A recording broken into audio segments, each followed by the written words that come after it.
Good afternoon, good afternoon, good afternoon, everyone.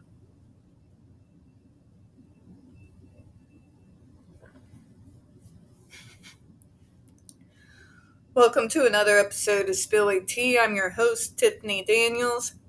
Excuse me.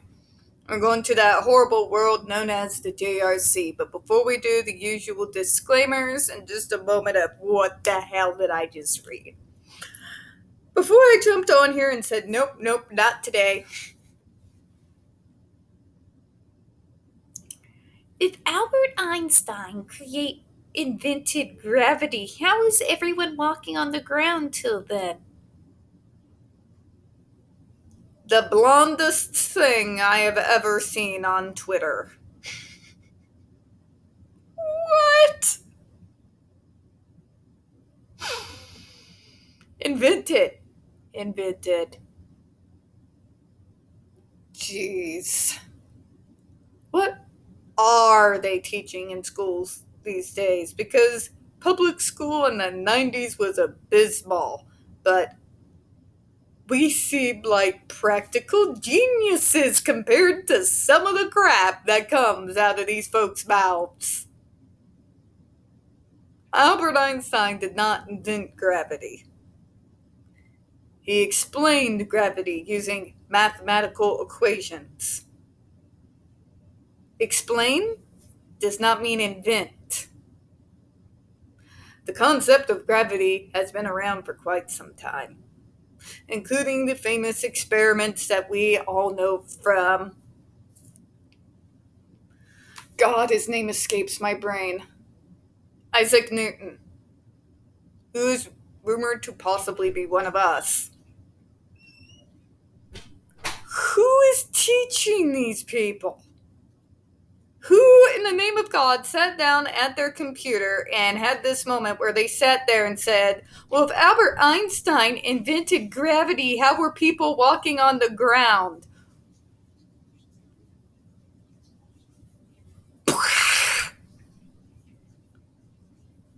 How dumb are you? Again, and remember, I know Mr. Man back there whose brain is nothing but numbers. Albert Einstein did not invent gravity. Albert Einstein explained gravity using mathematical equations. There's a lot of difference there. And gravity wasn't invented, it was discovered. And discovering it was kind of a duh. And it was done way before Einstein was a gleam in his daddy's eye, I might add.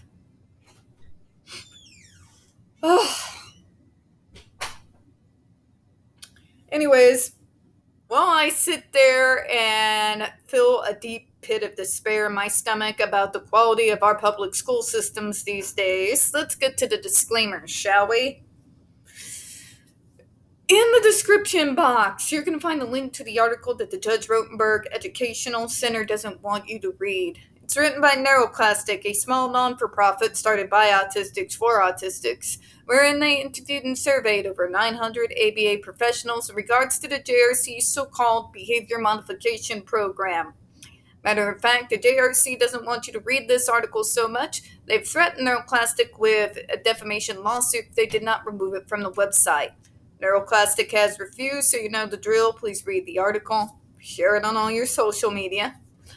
Also included in there is NeuroClastic's public statement regards to the defamation lawsuit threat, as well as a link to their GoFundMe. We are crowdfunding in case the JRC actually sees through with their threat.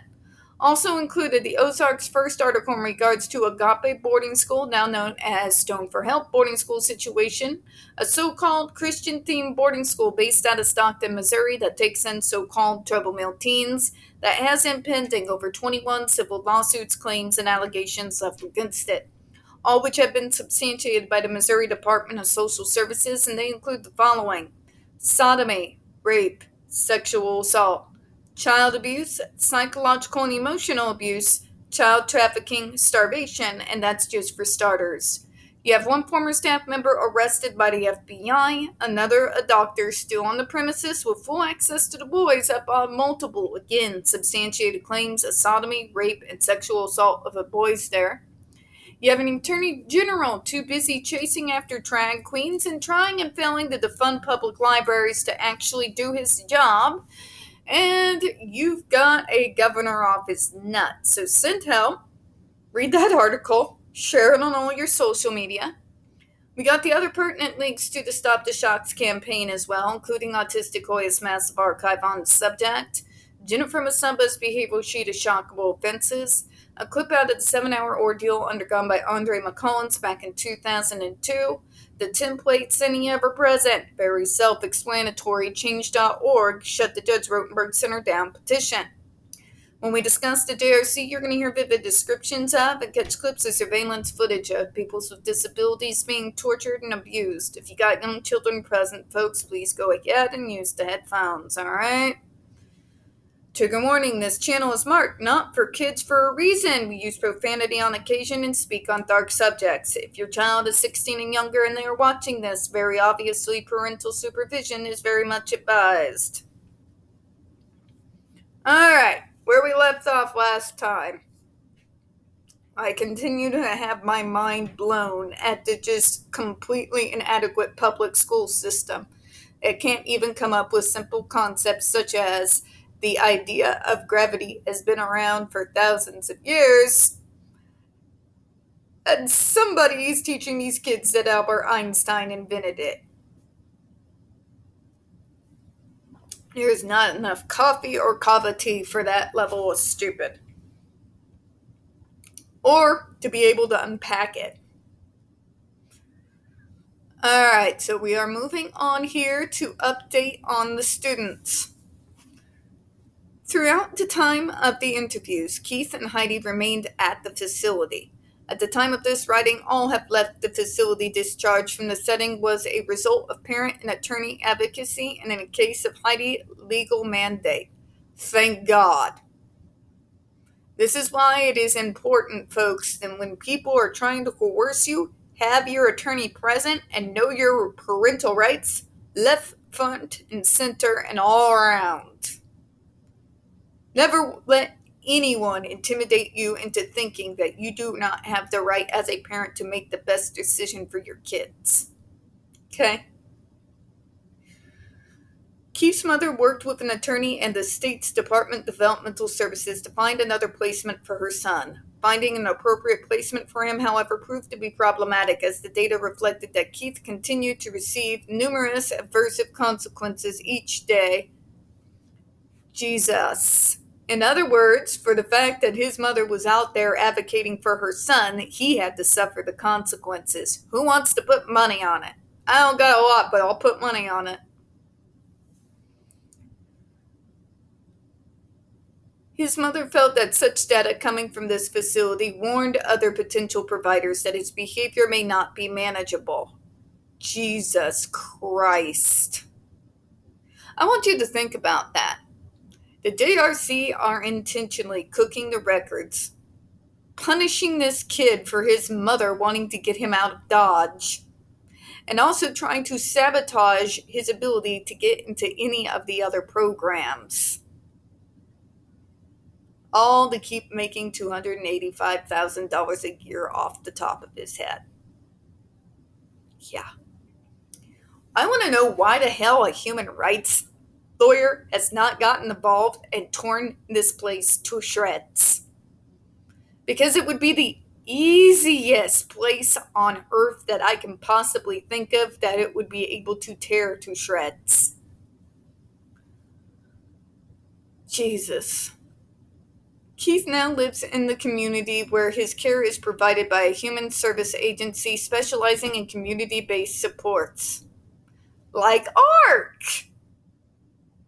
ARC, the largest by far provider of services for people from various different types of both physical as well as mental disabilities in the United States, does exactly that. They are community-based supports, which means they work with you in your home, not carrying you off somewhere to do God knows what. And they have been by far not only the largest, but one of the most successful. I'm sorry, JRC, but there's no way to cook those books. They have an office in every single state in the union, damn near every county. Good luck with that. Truly. Good luck. It's almost like community based services and person centered support is the way to go. Yes, even with those deemed impossible to work with. But that's crazy talk.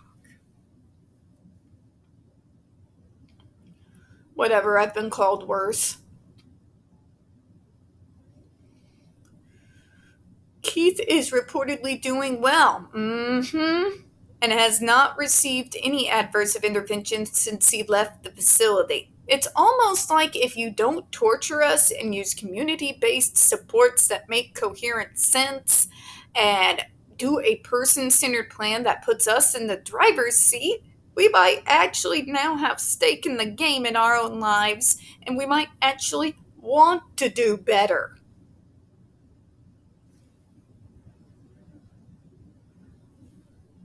It's even better when you're dealing with a program that realizes that going against our neurology is not the answer. Finding out what the hell is triggering our neurology and providing the proper supports is the way to go.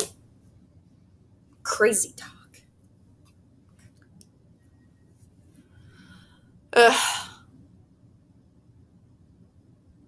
But they wouldn't do any well as well as they do at the JRC. Right, Dr. Matthew Israel? Sure can. Heidi's placement at the facility was mandated by the court until she reached the age of 21, although they still have jurisdiction over her.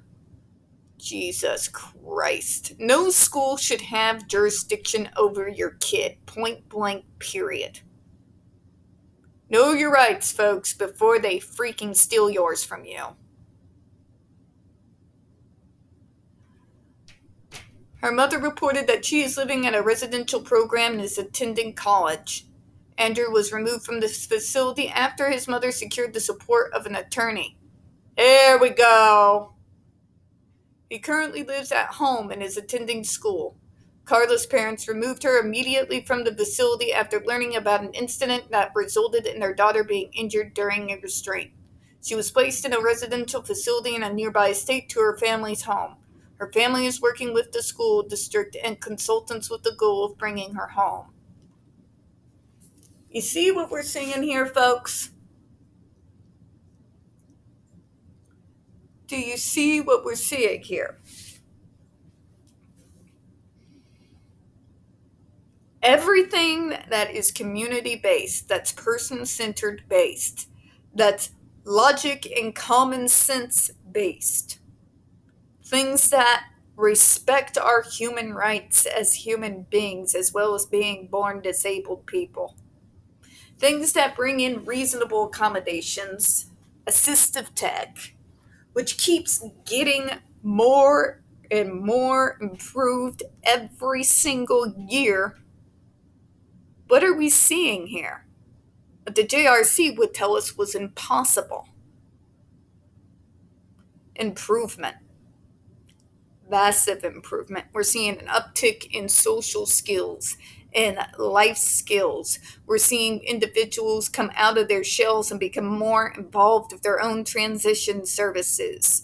You see people going to programs whose focus is not to keep them there infinitely, to forever make money off of them, but focusing on programs that will be able to get them out home in their communities with more community-based services. This has been the drive of places like ARC for several decades. And every single last one of them are blooming and blossoming off of this kind of focus from their services. You won't see any of that from any of the survivors of the JRC while they're stuck in that hellhole. There is no blooming. There is no uptick in social skills. There is no uptick in interest in their own futures because the JRC has already convinced those kids they don't have one. If you can't see the difference between the kids who were stuck here and moved on to more community-based, more logic-based programs, you're blind. Because these kids are supposed to be the worst of the worst. That's what Matthew Israel wants you to believe. And he wants you to believe that only his facility is capable of being able to understand and help these kids. But if you look at the story here, what you're seeing is that is a massive lie. That the fact of the matter is, when real programs that are more a part of the modern world, as problematic as they still are still getting the results that Matthew Israel will tell you he's the only one that can get it, while failing repeatedly. It should tell you something. It should tell you something big. And we're going to go ahead and close on that, folks. We don't get very many views on this channel. The few that we do tend to get removed from time to time. So please don't forget to hit the like button, hit subscribe, and don't forget to hit the comments. I do appreciate the time. And as always, folks, we here at Spilling Tea hope you have a good one. Bye-bye, everyone.